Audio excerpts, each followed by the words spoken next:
nanti saya tuliskan, saya berikan tulisan sebentar ya. Redaksi hadisnya begini, Siyam Yaum Arafah, ada yaumnya.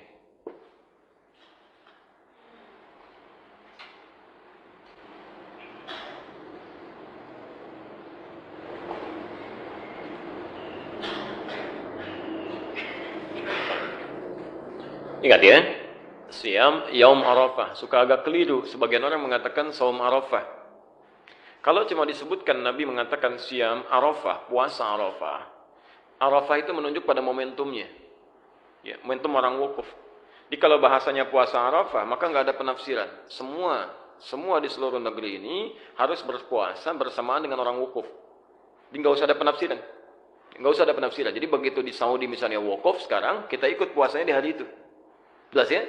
Itu kalau tidak menggunakan yaum. Tapi kalau menggunakan yaum itu disebut dengan dzarfuz zaman. Ya. Huruf yang melekatkan sesuatu pada waktunya, bukan momentumnya. Menunjuk pada waktu. Ya. Di yaum itu menunjuk pada waktu.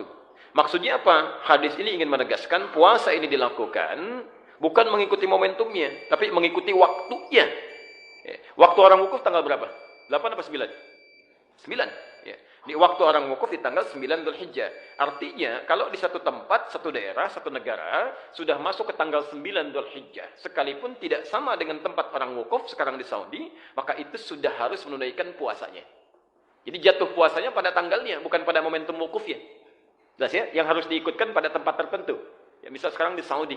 Ya. Misal, mohon maaf, pemerintah kita menetapkan waktu misalnya awal Dzulhijjah beda dengan Saudi misal karena zonanya misalnya ada perbedaan tertentu ya dalam hal tertentu kondisi tertentu misal saja maka yang diikuti saat puasa Arafah itu bukan ikut ke yang wukuf bukan waktu Saudi tapi waktu sini ya karena zona itu bisa berbeda Pak ya saya sering katakan begini Saudi dengan Indonesia beda berapa jam wah antum ukurnya ke Jakarta 4 jam di Papua 6 jam Indonesia itu kan luas dari Sabang sampai Merauke ya kan Masya Allah. Jadi kalau kita ukur dengan Papua 6 jam, Jakarta 4 jam. Nah, sekarang lihat begini misal, ini baru Papua ya, belum negara-negara lain yang bedanya cukup jauh. Ya, ketika Saudi menetapkan tanggal 9 Dzulhijjah, ya, misal Maghrib di Saudi, misal jam 7, di Papua jam berapa? Udah jam 1. Udah jam 1 dari dini hari, di Saudi baru Maghrib. Artinya ke Saudi ketika masuk misalnya waktunya jam subuh misal saja jam 5. Jam 5 di Papua udah siang. Udah siang, bahkan sebagian sudah beda waktu. Yang jadi persoalan misalnya kalau Saudi duluan, Saudi sudah tanggal misalnya 9 Dzulhijjah rahmakallah. Di sini sebelumnya. Bisa terjadi. Jadi begitu sana sudah masuk maghrib, di satu tempat misalnya baru masuk ke awal tanggal 9. Ya, baru mau subuh gitu kan itu belum nyambung, waktunya berbeda. Dari segi penunaiannya, ini kaidah. Dan di sini sepakat bahkan ulama-ulama di Saudi pun memberikan fatwa. Jadi kalau di satu negara zona waktunya berbeda jauh, ya tidak terlampau dekat, yang bisa melahirkan perbedaan waktu, maka waktu di negara tersebut yang diikuti. Kecuali kalau waktunya dekat sekitaran Teluk, kemudian UAE, Qatar, bahkan kami sampai ke Libya, itu kalau Saudi musim haji sudah ikut waktu Saudi, ya nggak ribut-ribut lagi.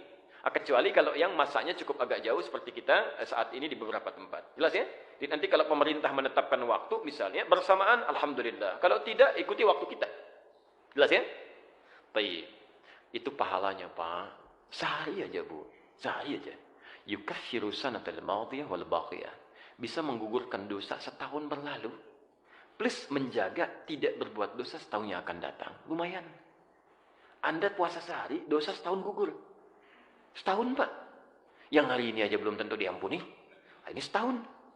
Masya Allah. Ya. Dan yang paling menarik bahasanya, lihat cara menerjemahkannya ada sementara, mohon maaf yang keliru menerjemahkan. Ada yang mengatakan mengampuni dosa setahun berlalu dan setahun yang akan datang. Masya Allah kalau setahun yang akan datang sudah diampuni dosa, berbuat dosa aja. Itu ada sendal di depan bagus-bagus, ambil nanti. Ya, Masya Allah. Karena nggak dihukum, dan nggak dihukum, nggak dihitung. Nah, itu cara berpikir yang keliru. Jadi menerjemahkannya, mengampuni dosa yang telah lalu setahun, dan menjaga orang ini tidak berbuat dosa untuk setahun yang akan datang. Artinya kalau ada orang, maaf ya, ada orang berpuasa Arafah, setelah puasa masih bisa berbuat dosa dari ujung kepala sampai ujung kakinya, berarti puasanya gagal. Jelas ya, puasanya